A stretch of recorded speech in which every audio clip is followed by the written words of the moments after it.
10 وسیلے اور 10 حاجتیں۔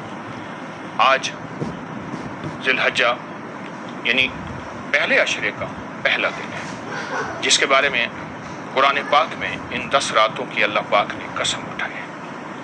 والفجر ولیال عشر، اللہ پاک نے ان 10 راتوں کی قسم ہے۔ کتنی اہم ہوں گی، جتنی مبارک ہوں گی، اور ان کے اندر کیا تاثیر اور کیا کمال ہوگا جس کی قسمیں میرے رب نے اٹھائی ہیں، اور میرے رب نے ان کی قسموں کو اٹھایا ہے، اور اللہ پاک کا نظام چلتا ہے برکتوں کا، خیروں کا، راحتوں کا، رحمتوں کا، عافیتوں کا۔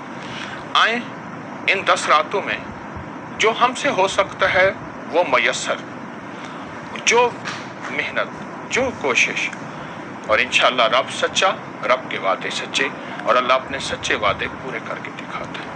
تو ذی الحجہ کی ان 10 راتوں میں ہر رات میں ایک خاص حاجت اپنے دل میں رکھ کر پروگرام میں شامل ہوں گے۔ ہم ہر رات اللہ پاک جل شانہ کی بارگاہ میں ایک بڑا وسیلہ پیش کریں گے، اور وسیلہ اللہ کی بارگاہ میں پیش کریں، اللہ حاجتیں قبول فرماتے ہیں۔ ان مبارک راتوں اور مبارک ہستیوں کے وسیلے سے ہماری حاجت پوری ہوں گی۔ حضرت جابر فرماتے ہیں رسول اللہ صلی اللہ علیہ وسلم نے فرمایا 10 راتوں کی قسم سے مراد ذی الحجہ کے 10 دن ہیں، اور 10 راتیں تو ہیں ہی۔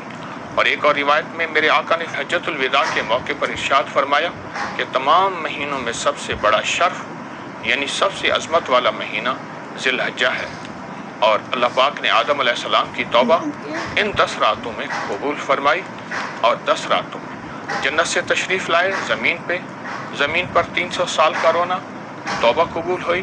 میدان عرفات میں آدم اور حوا کی ملاقات، آدم علیہ السلام کو تنہائی محسوس ہونے پر ان کو کعبہ بنانے کا حکم دینا، اور پھر اللہ پاک جل شانہ نے یہ خاص تحفہ عطا فرمایا جو آدم علیہ السلام کی دعا ہے، اور بہت طاقتور ہے یہ دعا۔ آپ میرے ساتھ پڑھیں گے، ربنا ظلمنا انفسنا وان لم تغفر لنا وترحمنا لنکونن من الخاسرین۔